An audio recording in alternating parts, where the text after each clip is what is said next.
There are about 6,000 to 10,000 different grape varieties cultivated around the world. That includes table grapes, raisins. About 3,000 of those are wine grapes, but only about 1,500 of those are in production. So that's a lot of wine grapes. There's bound to be some bad ones, right? Oh yeah, I think there are some pretty bad ones, especially if you've ever tasted wines from the grape Isabella.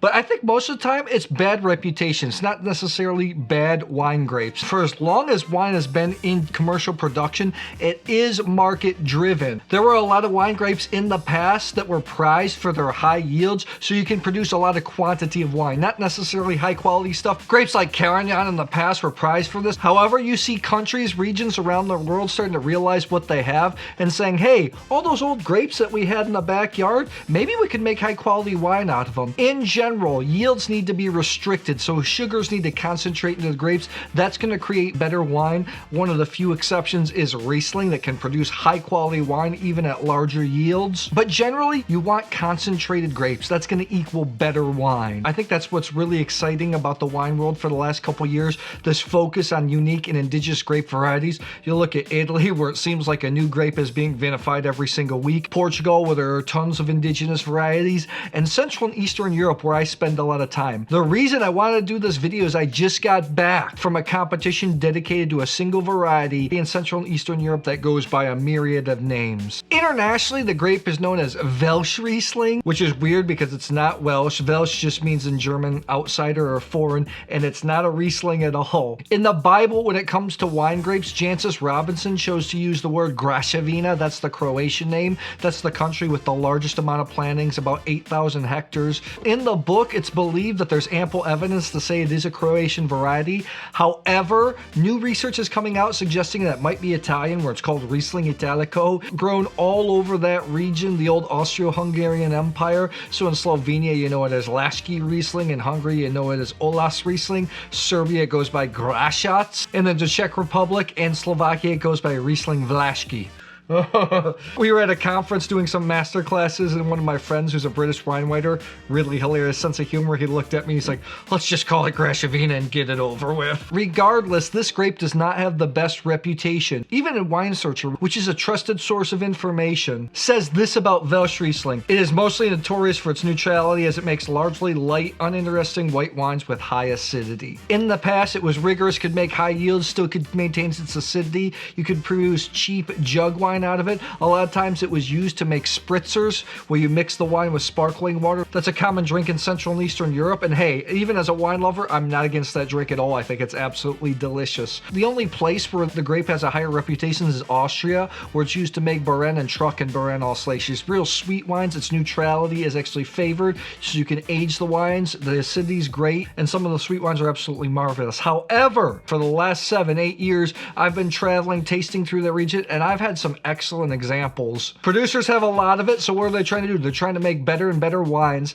In fact, this recent competition, which was called GROW, acronym for Graševina, Olas Riesling, Welsh Riesling. The best of show for fresh wine went to a Czech wine. The best of show sparkling wine went to a Serbian wine. And the best of show sweet wine went to an Austrian wine. Side note, that competition is run by my friends Sasha Spiranac, who's from Croatia, Igor Lukovic from Serbia, Zsofli Zoltan, who's from Hungary. They're coming together, really trying to unify, trying to make a name for the grape variety. It's really refreshing to see, because in wine countries, a lot of countries show a lot of bigotry when it comes to their wines. They think, oh, my wine's the best. It's great to see a bunch of countries unifying, because they're really tied together by this unique variety. That being said, I have two excellent examples here. Both of these wines are single vineyard wines. They're fresh white wines. They don't see any oak aging, and they're from the same region. I'm excited. You ready? I'm ready. Let's get tasting. All right, and we're back tasting on my Gabriel Glas Standart editions. Love these glasses, universal glasses. They're gonna work great with this variety. I have a link in the description box. Check them out. It helps the channel if you purchase with that link, so I appreciate it. So just spoiler alert, these two wines are Graševinas from Croatia. I would have liked to do a tasting of wines from all the different countries. However, it's impossible to get samples. A lot of times these wines are not widely distributed because they're sold locally. These are inexpensive, yet I think excellent wines. I'm just gonna blind taste and see which one I like like more. I personally like the grape. I drink it a lot when I'm in the region. I think it's delicious. These grape varieties suffer from bad reputation. I think something like this, if you slapped an Italian label on it, said it's some no fancy variety that's coming out of Italy, they would sell a lot better. Let's start out with wine number 1 on the right here. Very good. Graševina, Welsh Riesling. I hate going through all the names. Olas Riesling, Lashki Riesling, Graševina, blah.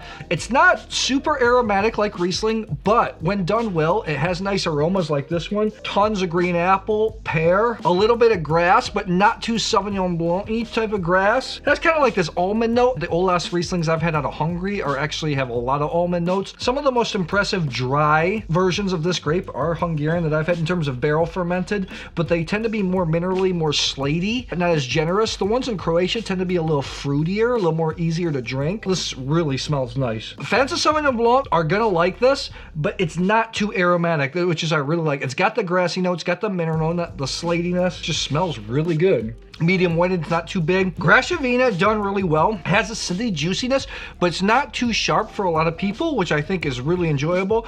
Right now, this wine is kicking some serious A, I have to admit. It has intensity, it has length. Like I said, more white fruit flavors, but beautiful finish. Excellent finish. Let's move on here to wine number 2. Wine 2 is a little grassy, a little bit more mineral. It's not as fruity, whereas I was saying, the green apple, the white pear comes out more in wine 1. Wow, smells really nice. I spilled a little bit. The fruit didn't come out on those. On the palate, it is quite generous with white fruit flavors. Good length. These are impressive, man. I was judging with an Italian guy I really respect, and I told him that sometimes I think Graševina, the flavors are similar to Verdicchio, a high quality grape variety in Italy. He didn't agree with me. That's just my take here. It has a little grassiness, a little nuttiness, a lot of white fruit flavors. This is probably among all face-offs or all tasting videos I did on the channel, these wines are the most neck and neck. Oh, God, this is hard. The fruit is a little more intense here, so something pulled me to want this a little bit more. However, this just has a harmony to it that I really like. I mean, this is separated by half a point, and these are not expensive wines at all. I think they're excellent. You ready for the reveal? These are the types of wines gonna go excellent with river fish, trout, summer salads, horiatiki. I just had some homemade chicken pot pie. I think this would actually go excellent with the two. Let's start with this one on the right, 90 points. I think it's very good. Let's take a look here. This is the Kutjevo Cellars. This is the Vinkomir Graševina 2022. This is a single vineyard Graševina. Kutjevo Cellars, one of the oldest cellars in Europe. So it was founded in 1232. I think wine has been produced there continuously since the 16th century. Don't quote me on that. Used to be a large cooperative, now privately owned. I'm really impressed. This wine comes in Croatia about 11 or 12 euros. So we're talking about $12, $13. This isn't distributed as much, but their basic Graševina is distributed all around the world, which I think is excellent and very affordable. Really good. I think it's very nice. Okay, one here on the left, 90 plus. You're right, 90 plus.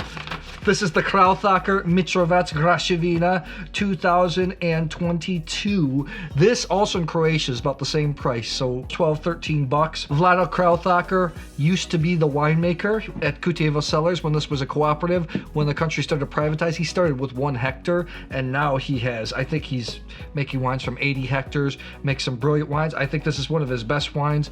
I've had verticals of this wine all the way back to 2002 before. It does age well. He's really passionate about Graševina. He makes like 5 or 6 different ones. This is his best one. I think this is excellent value for money. I know if you can find it abroad, it's gonna be like 20 bucks. I still think it's well worth it. It's an excellent wine. So tell me, do you think there's such a thing as a bad grape variety? Have you tasted Welsh Riesling, Graševina, Grašac, Lashki Riesling, Vlaški Riesling, Olas Riesling before? I'd love to hear in the comments below. Thanks a lot, guys.